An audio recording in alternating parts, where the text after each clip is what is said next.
Sebelum Imam Mahdi datang, dunia akan dipenuhi dengan bencana dan huru-hara yang berkepanjangan. Manusia yang masih hidup di zaman itu dalam keadaan susah dan sengsara. Di masa itu, musim paceklik berjalan bertahun-tahun dan seolah tidak ada solusi. Di saat semua manusia seolah hampir putus asa, maka tidak lama di masa tersebut akan datang seorang laki-laki berwajah rupawan dan hartanya melimpah. Ia akan menawari sesiapapun manusia yang dijumpainya untuk ikut menjadi hambanya dan beriman kepadanya. Maka ia akan menjanjikan kebahagiaan dan harta yang berlimpah pada siapapun yang bersedia mengikutinya. Bahkan ia juga menjanjikan akan menghidupkan kembali orang tua dan saudara-saudaranya yang telah meninggal dunia. Ya, dia adalah Al-Masih palsu, Dajjal laknatullah. Di masa kedatangannya kelak, siapapun yang melihat Dajjal, ia hanya memiliki dua pilihan, yaitu mati sengsara tapi beriman pada Allah, atau menggadaikan keimanan kepada Dajjal dan akan diberi apa yang diinginkan.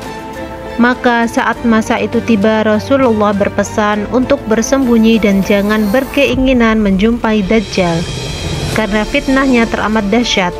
Kebanyakan orang yang berjumpa dengannya, imannya akan tergadai.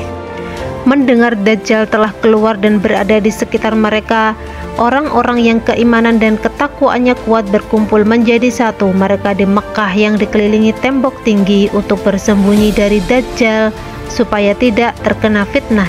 Sebagian umat muslim yang tidak kuat menahan lapar akhirnya keluar dan menemui Dajjal untuk meminta makanan, dan tentu saja taruhannya adalah keimanan mereka. Setelah cukup lama kaum muslim bersembunyi, mereka semua merasa putus asa menantikan kedatangan sosok Al-Mahdi yang tak kunjung datang untuk menyelamatkan kaum muslim dan menegakkan Islam. Mereka seolah berpikir bahwa Imam Mahdi yang dijanjikan oleh Allah tidak pernah ada. Bahkan mereka tidak melihat adanya pertanda kalau Al-Mahdi akan muncul. Para wanita dan anak-anak yang masih tersisa sebagai orang yang beriman, mereka diikat supaya tidak keluar dan tidak menjadi murtad. Sementara itu tanah terus bergetar karena Dajjal terus-menerus menginjakkan kakinya ke tanah dengan keras dengan tujuan memanggil sesiapapun yang bersembunyi darinya. 300 lebih tentara membentuk barisan guna menghalangi kaum muslimin yang berusaha keluar untuk menemui Dajjal.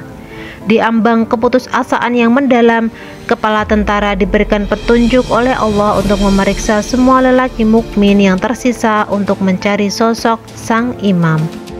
Semua tentara dikerahkan untuk memeriksa satu persatu lelaki yang ada sampai akhirnya mereka menemukan sosok yang dianggap pas dengan hadis Rasulullah.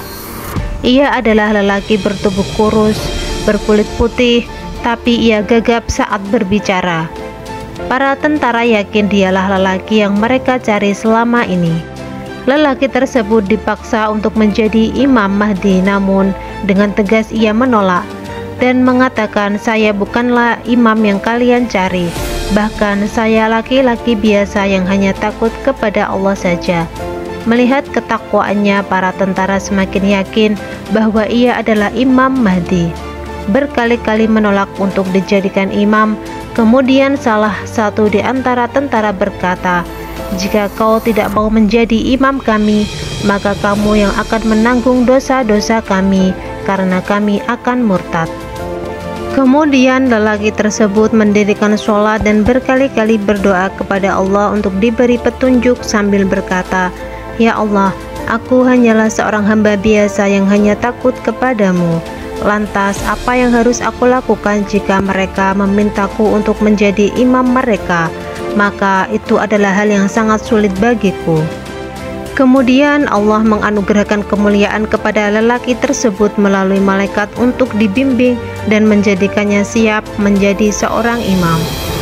Di hari selanjutnya, laki-laki itu berkata pada para tentara bahwa ia telah siap menjadi imam mereka.